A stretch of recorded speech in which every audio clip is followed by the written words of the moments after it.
بسم اللہ الرحمن الرحیم۔ مہربانی اور شفقت و محبت۔ اسلام کی نظر میں مہربانی، شفقت و محبت انسانی معاشرے کے استحکام اور بقائے باہمی کی بنیاد ہے۔ مقدس دین اسلام اپنے پہلے پیروکاروں کو ایک دوسرے سے مہربانی اور محبت کرنے کی تلقین کرتا ہے۔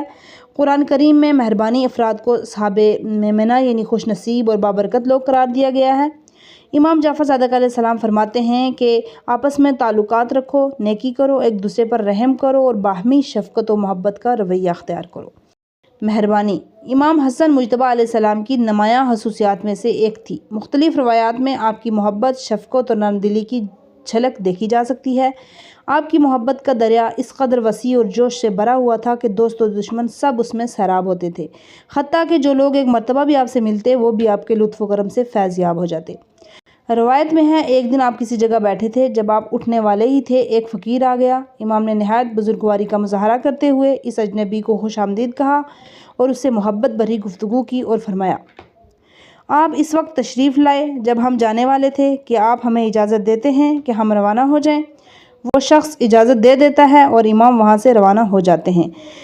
یہ رویہ اس بات کا ثبوت ہے کہ امام حسن علیہ السلام نہایتی ملنسار اور خوش اخلاق تھے اور ہم نشین کے حق کا مکمل خیال رکھتے تھے۔ اسلام میں حسن سلوک اور خوش اخلاقی پر زور دیا گیا ہے تاکہ محبت اور الفت کی فضا قائم رہے۔ اسی طرح امام رضا علیہ السلام فرماتے ہیں کہ جب امام حسن علیہ السلام کی شہادت کا وقت قریب آیا تو وہ رونے لگے۔ کسی نے عرض کیا کہ آپ رو رہے ہیں، حالانکہ آپ کا مقام و منزلت رسول خدا صلی اللہ علیہ وآلہ وسلم کے نزدیک واضح ہے اور آپ نے 20 مرتبہ پیدل حج کیا اور نیز 3 بار اپنا تمام مال و اسباب خدا کی راہ میں دے چکے ہیں۔ امام حسن علیہ السلام نے فرمایا، میں 2 وجوہات کی بنا پر رو رہا ہوں، ایک حساب و کتاب کے لمحے کی ہولناکی اور دوسرا اپنے دوستوں سے جدائی کا غم۔ یہ جملہ ظاہر کرتا ہے کہ امام حسن علیہ السلام کے دل میں اپنے عزیزوں کے لیے کس قدر محبت اور شفقت تھی۔ دنیا سے رخصت ہوتے وقت بھی ان کی جدائی کو یاد کر کے آپ دیدہ ہو گئے۔ امام حسن علیہ السلام کی شفقت اور محبت کا دائرہ نہ صرف انسانوں بلکہ حیوانات تک بھی وسیع تھا۔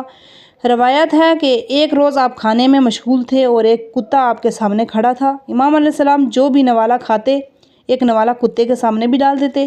ایک شخص نے عرض کیا، اے فرزند رسول، کیا میں اس کتے کو یہاں سے ہٹا دوں؟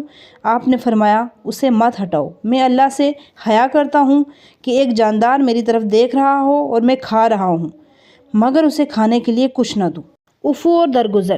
خداوند رحمان نے قرآن کریم کی کئی آیات میں مومنین کو عفو اور درگزر کی ترغیب دی ہے اور ان سے فرمایا ہے کہ وہ اپنے سماجی تعلقات میں معافی کو اپنا شعار بنائیں تاکہ رنجشیں باہمی تعلقات میں دل سردی، دشمنی، تشدد اور تفرقے کا باعث نہ بنیں۔ اس کے برعکس اللہ تعالیٰ نے معاف کرنے والے کا اجر خود اپنے ذمے لیا ہے اور فرمایا ہے، برائی کا بدلہ اسی جیسی برائی ہے، لیکن جو معاف کر دے وہ اصلاح کرے اس کا اجر اللہ کے ذمے ہے۔ بے شک اللہ ظالموں کو پسند نہیں کرتا۔ رسول خدا صلی اللہ علیہ وآلہ وسلم نے فرمایا، ہم اہل بیت کا شیوہ یہ ہے کہ جو ہم پر ظلم کرے ہم اسے معاف کر دیتے ہیں۔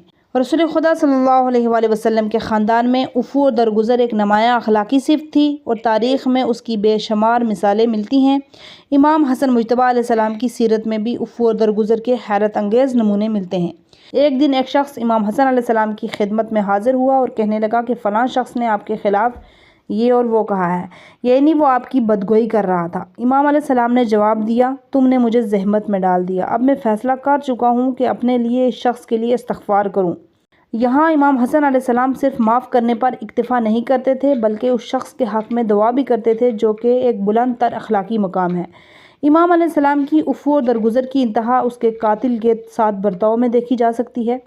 عمر بن اسحاق جو امام حسین علیہ السلام کے ہمراہ امام حسن کے پاس ان کو زہر دیے جانے کے بعد حاضر تھے، نقل کرتے ہیں کہ امام حسین علیہ السلام نے پوچھا، یہ زہر کس نے دیا؟ امام حسن علیہ السلام نے جواب دیا، تم مجھ سے کیا چاہتے ہو؟ کیا تم اسے قتل کرنا چاہتے ہو؟ اگر وہی شخص ہے جسے میں جانتا ہوں تو اللہ کا غضب تمہارے غصے سے زیادہ شدید ہے، اور اگر وہ نہیں ہے تو میں نہیں چاہتا کوئی بے گناہ میری وجہ سے سزا پائے۔